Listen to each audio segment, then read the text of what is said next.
Assalamualaikum warahmatullahi wabarakatuh. Perkenalkan, nama saya Sri Rizky Martiana, NIM 1910204031. Saya berasal dari lokal 5B, jurusan Tadris Biologi, Fakultas Tarbiyah dan Ilmu Keguruan, IAIN Kerinci.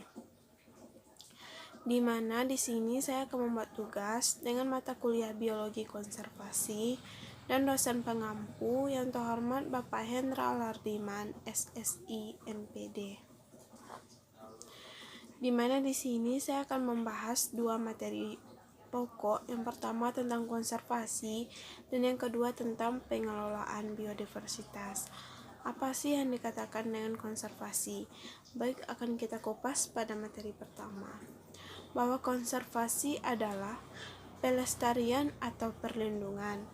Secara harfiah, konservasi berasal dari bahasa Inggris atau disebut dengan conservation, yang artinya pelestarian atau perlindungan.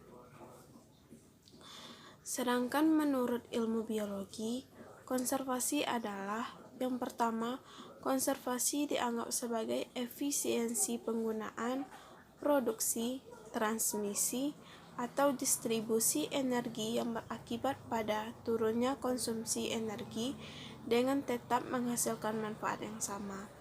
Yang kedua, konservasi dijadikan sebagai pelestarian atau pengelolaan lingkungan dan sumber daya alam secara bijaksana.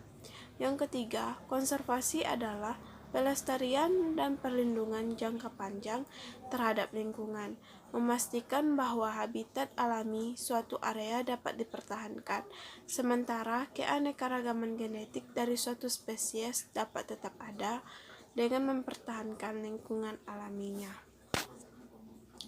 Nah, sedangkan materi kedua tentang pengelolaan biodiversitas.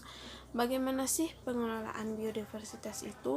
Pengelolaan biodiversitas itu akan saya kemukakan ke dalam dua bentuk pengelolaan biodiversitas.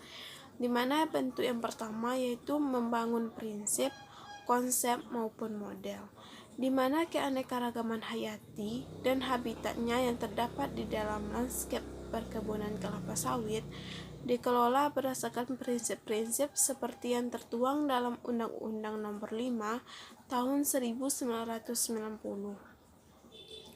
Di mana di sana dijelaskan tentang konservasi sumber daya alam hayati dan ekosistem, yaitu terbagi ke dalam 5 poin, di mana poin pertama tentang perlindungan, poin kedua pengawetan, dan poin ketiga pemanfaatan. Upaya untuk membangun rencana dan implementasi pengelolaan keanekaragaman hayati serta bagaimana evaluasi dan perbaikan program untuk tahun-tahun berikutnya dilakukan melalui siklus tahapan seperti inventarisasi, identifikasi, dan pemetaan area bernilai konservasi tinggi, di mana terdapat perencanaan pengelolaan, implementasi pengelolaan, dan evaluasi maupun perbaikan. Nah, sedangkan cara yang kedua yaitu ada penetapan area konservasi, di mana penetapan area konservasi ini terbagi ke dalam 3 bentuk kegiatan, di mana kegiatan pertama tentang pengukuran lapangan tepi areal konservasi, yang kedua pemetaan zonasi dalam area konservasi, yang ketiga perencanaan pal batas sepanjang area konservasi.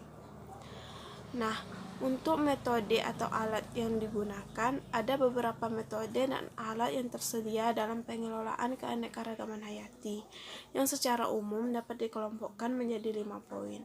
Yang pertama ada metode dan alat konservasi dengan in situ, yang kedua metode dan alat konservasi dengan ex situ, yang ketiga metode dan alat dengan restorasi dan rehabilitasi, yang keempat metode dan alat dengan pengelolaan lanskap terpadu, dan yang terakhir ada metode dan alat formulasi kebijakan dan kelembagaan. Mungkin hanya itulah yang dapat saya sampaikan pada materi kali ini. Sekian dari saya. Jika terdapat kritik, saran, maupun pertanyaan, langsung saja diajukan pada kolom komentar. Sekian dari saya, kurang lebih saya mohon maaf. Saya tutup dengan wabillahi taufiq wal hidayah. Wassalamualaikum warahmatullahi wabarakatuh.